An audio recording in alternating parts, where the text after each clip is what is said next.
नमस्कार और सब में आपका स्वागत है। मैं हूं उदित तिवारी और आज की कहानी एक ऐसे इंसान की है जिसने पड़ोसी का घर तोड़ दिया, उसे बर्बाद कर दिया और फिर खुद उसी पड़ोसी के दरवाजे पर जाकर लिख कर दे दिया कि भैया अब मैं आपके घर में दोबारा कभी नहीं घुसूंगा और आपका जो नुकसान हुआ है उसकी भरपाई मैं अपनी जेब से करूंगा।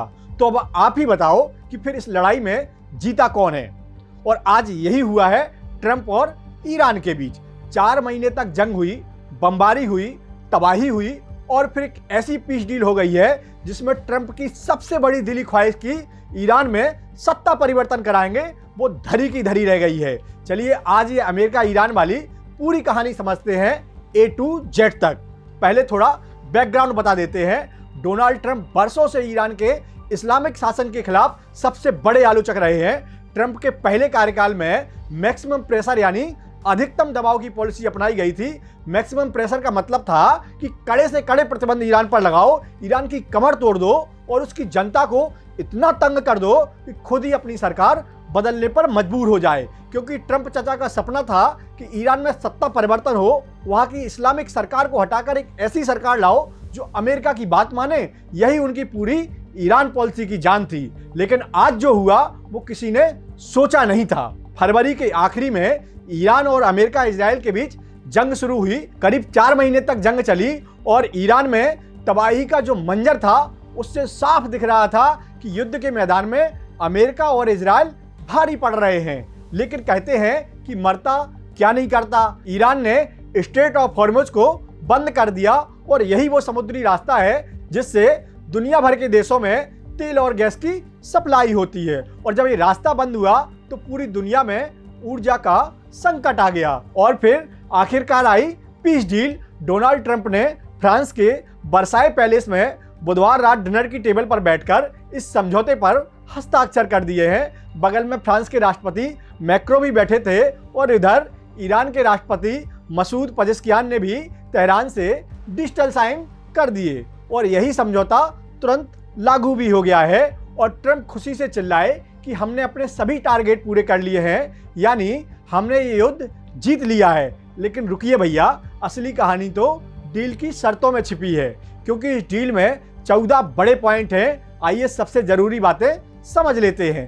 पहला और सबसे बड़ा झटका ये है कि अमेरिका ने लिख कर दिया कि वो ईरान की संप्रभुता का सम्मान करेगा। और संप्रभुता का मतलब है कि किसी देश की अपनी जमीन, अपनी सरकार, अपने फैसलों पर पूरा अधिकार रखेगी। यानी अमेरिका ने यह कह दिया है कि भैया आपकी सरकार बदलने की मैं कोशिश नहीं करूंगा और ईरान के आंतरिक मामलों में दखल भी नहीं दूंगा। और अब सोचो, ट्रंप जिस ईरानी सरकार को हटाना चाहते थे, आज उसी की वैधता को अमेरिका ने औपचारिक दस्तावेज में स्वीकार कर लिया है। और ये वही बात हुई कि दुश्मन को पहले बम से मारो फिर उसे वैधता का सर्टिफिकेट दे दो। क्या यही है ट्रंप की जीत? दूसरा बड़ा झटका, ट्रंप ने वादा किया कि भविष्य में ईरान के खिलाफ सैन्य कार्रवाई नहीं होगी, बल प्रयोग की धमकी भी नहीं दी जाएगी। और अब इसे ऐसे समझो, सत्ता परिवर्तन तभी होता है जब बाहरी दबाव लगातार बना रहे और अगर सैन्य दबाव का विकल्प ही खत्म हो गया तो ईरान में सत्ता परिवर्तन की उम्मीद भी खत्म हो जाती है। और तीसरा झटका, ईरान पर आर्थिक प्रतिबंध जो ट्रंप का सबसे बड़ा हथियार रहा है वो भी आज हाथ से चला गया है। क्योंकि ईरान का तेल निर्यात फिर शुरू हो गया है और उसके फ्रीज किए गए पैसे जो 24 अरब डॉलर से ज्यादा हो सकते हैं वो सारे वापस दिए जाएंगे। और हॉर्मुज में नौसैनिक नाकाबंदी 30 दिन में हट जाएगी। यानी ट्रंप के पास ईरान पर प्रेशर बनाने के लिए जो जो हथियार थे वो सब एक एक करके पीस टेबल पर रख दिए गए। और सबसे चौंकाने वाली बात, 300 अरब डॉलर यानी करीब 30 लाख करोड़ रुपए ईरान के पुनर्निर्माण के लिए दिए जाएंगे। हालांकि अमेरिकी उपराष्ट्रपति बेंस कह रहे हैं कि यह पैसा अमेरिका नहीं देगा, ये पैसा खाड़ी देश सऊदी अरब, कतर और संयुक्त अमीरात दे सकते हैं। लेकिन बात तो अमेरिका ने ही की है और इस पर मोहर भी ट्रंप ने लगाई है।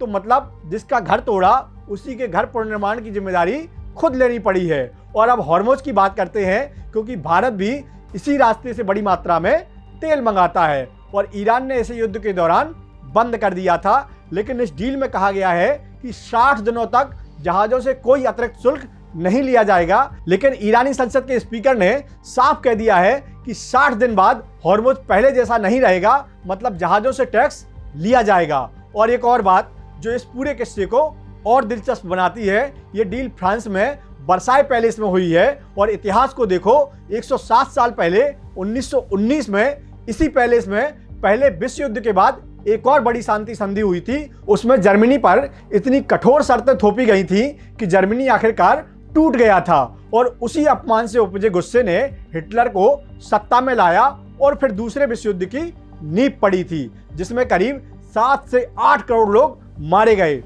और क्योंकि उस बार संधि थोपी गई थी, लेकिन इस बार समझौता दोनों देशों की सहमति से हुआ है। यह फर्क जरूर है, लेकिन सवाल वही है जो 1919 में था कि क्या यह समझौता असली और टिकाऊ शांति लाएगा या फिर कुछ साल बाद नया तूफान आएगा। तो भैया, ट्रंप जंग के मैदान में मजबूत दिखे, यह सच्चाई है। ईरान को नुकसान हुआ, यह भी सच है। लेकिन पॉलिटिक्स में असली हार जीत डील की टेबल पर तय होती है। और इस टेबल पर ट्रंप की सबसे बड़ी ख्वाहिश ईरान में सत्ता परिवर्तन वाली अधूरी रह गई है। और उनके सबसे बड़े हथियार प्रतिबंध, सैन्य दबाव, नाकेबंदी सब एक एक करके वापस करने पड़े हैं। और आखिरी में कहेंगे कि ताकत से दरवाजा तोड़ा जा सकता है, लेकिन इतिहास उस दस्तावेज से लिखा जाता है जिस पर आखिरी में हस्ताक्षर होते हैं। और यह वीडियो आपको कैसी लगी नीचे कमेंट करके बताइएगा। और आपको क्या लगता है कि यह पीस डील टिकेगी या नहीं टिकेगी, वो भी बताइए। और देखते रहिए हमारा चैनल।